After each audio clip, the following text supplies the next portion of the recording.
MACD indicator. Hi, everyone.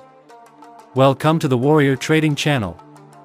Before start trading, navigate to the indicator section and select the appropriate tool.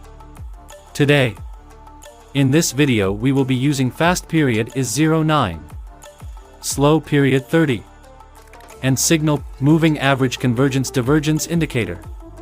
We discussing and profiting from MACD indicator. MACD is a trading indicator used in a technical analysis. This was created by Gerald Appeal in the late 1970s.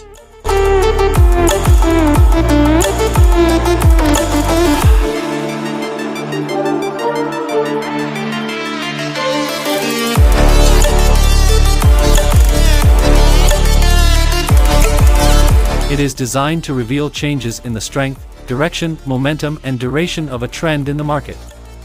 This indicator is a moment oscillator primarily used to trade trend.